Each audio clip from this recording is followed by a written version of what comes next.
മനുഷ്യന് സമയത്തിലെ കണിശത കൂടി വരുന്നതനുസരിച്ച് സമയം അളക്കാൻ അവൻ പുതിയ പുതിയ വഴികൾ തേടിക്കൊണ്ടിരുന്നു. സൂര്യനെയും നക്ഷത്രങ്ങളെയും എല്ലാം നോക്കിയുള്ള രീതികൾ പോരാതെ വന്നു. പ്രാർത്ഥനകൾക്കും മറ്റുമായി ഒത്തുകൂടുവാൻ എല്ലാവരെയും സമയം കൃത്യമായി അറിയിക്കേണ്ടി വന്നു. ഒരു മണിമുഴക്കത്തിലൂടെയോ ലോഹത്തട്ടിൽ പ്രഹരം നടത്തിയോ ആളുകളെ സാധ്യമാക്കി.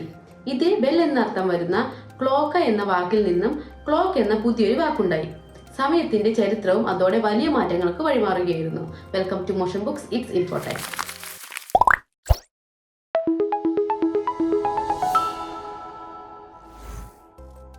ലോകത്തെ എല്ലായിടങ്ങളിലും 15ാം നൂറ്റാണ്ടായപ്പോഴേക്കും സമയം അളക്കാൻ പല രീതിയിൽ നിലവിലുണ്ടായിരുന്നു. ഭൂമിത്തിരേക്കടുത്തുള്ള പ്രദേശങ്ങളിൽ ഋതുക്കൾ കാര്യമായി സ്വാധീനം ചെലുത്തിയിരുന്നില്ല.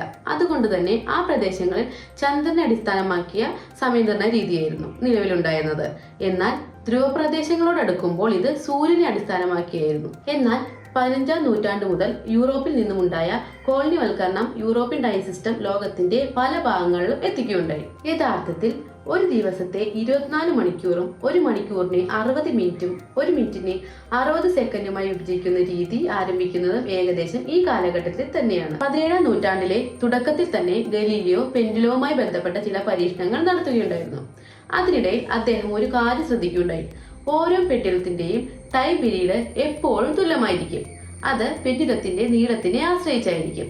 അതായത് നടുക്ക് നിന്നും തുടങ്ങി റൈറ്റിലേക്ക് പോയി വീണ്ടും ലെഫ്റ്റിലേക്ക് പോയി തിരികെ വീണ്ടും നടുവിലേക്ക് എത്താൻ ഓരോ പ്രാവശ്യവും എടുക്കുന്ന സമയം തുല്യമായിരിക്കും. അദ്ദേഹം ഇതുപയോഗിച്ച് ഒരു ക്ലോക്ക് എസ്കേപ്മെന്റ് സിസ്റ്റം രൂപകൽപ്പന ചെയ്യാൻ ശ്രമിച്ചിരുന്നു.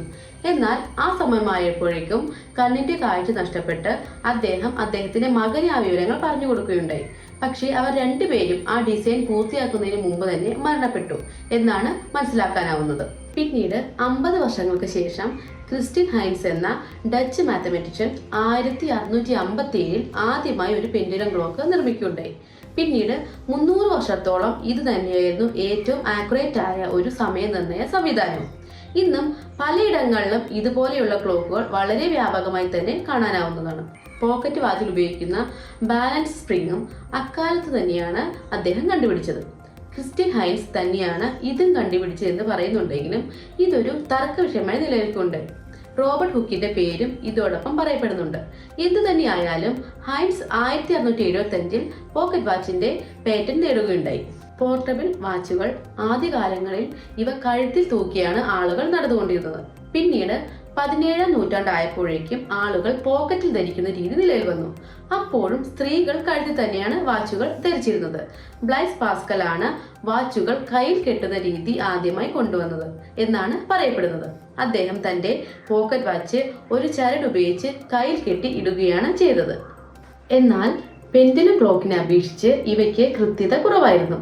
ഇതിന് പരിഹാരമായി സ്പ്രിംഗ് അൺവൗണ്ട് ചെയ്യുന്നത് നിയന്ത്രിക്കുന്നതിനായി ഫ്യൂസ് ഇൻട്രൊഡ്യൂസ് ചെയ്തു. പിന്നീട് നിരവധി രീതിയിലുള്ള എസ്കേപ്മെന്റ് സിസ്റ്റം പലരും മുന്നോട്ട് വയ്ക്കുകയുണ്ടായി. Anchor escapement, dead beat escapement, pinwheel escapement, detent escapement തുടങ്ങിയവയ്ക്ക് ഇതിന് ഉദാഹരണങ്ങളാണ്. കടൽയാത്ര ചെയ്തിരുന്ന സഞ്ചാരികളെ സംബന്ധിച്ചിടത്തോളം ഈ രീതികളൊന്നും തന്നെ പര്യാപ്തമായിരുന്നില്ല. ആടിയുലയുന്ന കപ്പലിൽ ബാലൻസ് ഒരു പ്രശ്നം തന്നെയായിരുന്നു.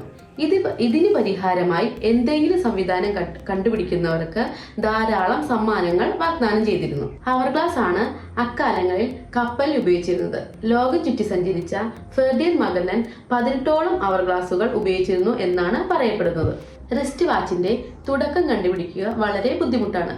16ാം നൂറ്റാണ്ട് മുതൽ ഇത് നിലവിലുണ്ടായിരുന്നു എന്ന് പറയപ്പെടുന്നു. ആദ്യകാലങ്ങളിൽ സ്ത്രീകളുടെ കയ്യിൽ ധരിക്കുന്ന ബ്രേസ്ലെറ്റ് ആയി വാച്ചുകൾ നിർമ്മിച്ചിരുന്നു. 19ാം നൂറ്റാണ്ടിൽ പട്ടാളക്കാരുടെ ഇടയിൽ ആണുങ്ങൾക്കായുള്ള റിസ്റ്റ് വാച്ച് നിർമ്മിക്കപ്പെടുന്നത്. യുദ്ധത്തിനിടയിൽ പോക്കറ്റിൽ നിന്ന് വാച്ച് എടുത്ത സമയം നോക്കുക എന്നത് ഒരു പ്രാക്ടിക്കൽ അല്ലല്ലോ. 1695 തോംസൺ ടോംബിയൻ സിലിണ്ടറിക്കൽ എസ്കേപ്മെന്റ് നിർമ്മിക്കുകയുണ്ടായി.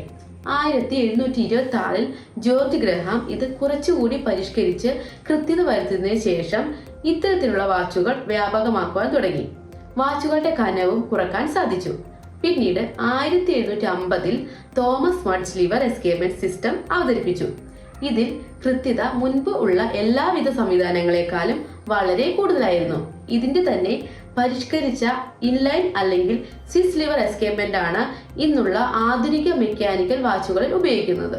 ഏതാണ്ട് ഈ കാലഘട്ടങ്ങളിൽ തന്നെയാണ് യൂറോപ്പിൽ ഇൻഡസ്ട്രിയൽ റെവല്യൂഷൻ തുടങ്ങുന്നത്. ഇതോടെ തൊഴിലാളികൾ ജോലി ചെയ്യുന്ന സമയത്തിന് വളരെ പ്രാധാന്യം വന്നു. കൂടാതെ റെയിൽവേ നിർമ്മാണം സമയത്തിലെ കണിശത നിർബന്ധമാക്കി. ഒരേപോലെയുള്ള പരസ്പരം മാറ്റിവെക്കാവുന്ന പാർട്ടുകളുടെ നിർമ്മാണവും 19-ാം നൂറ്റാണ്ടിൽ തന്നെ തുടങ്ങുകയുണ്ടായി. ഇതോടെ വാച്ചുകളുടെ വൻതോതിലുള്ള ഉൽപാദനം സാധ്യമാക്കി. ഇത് വാച്ചുകളെ കൂടുതൽ ജനകീയമാക്കി. ഈ ഒരു കാലഘട്ടങ്ങളിൽ തന്നെയാണ് ഒട്ടുമിക്ക വാച്ച് കമ്പനികളും പ്രവർത്തനം തുടങ്ങിയത്. പഴയകാല വാച്ചുകൾക്ക് ഇന്നും ആളുകൾ വളരെയധികം വിലമതിക്കുന്നുണ്ട്. പലപ്പോഴും ലക്ഷക്കണക്കിന് ഡോളറുകൾ വില നൽകിയാണ് പലതും ലേലത്തിൽ വിളിക്കാറുള്ളത്. സമയ ചരിത്രത്തിൽ ഒരുപാട് മാറ്റങ്ങൾ പിന്നെയും സംഭവിച്ചുകൊണ്ടിരുന്നു. എന്നാൽ കൃത്യതയുടെ കാര്യത്തിൽ പിന്നീട് വലിയൊരു ചുവടുവയ്പ് നടന്നത് 1927-ലാണ്. ആ ചരിത്രം മറ്റൊരു വീഡിയോയിൽ പറയാം. ഇപ്പോൾ ഈ വീഡിയോ ഇഷ്ടമായെങ്കിൽ please like, share and subscribe. Thank you for watching. By.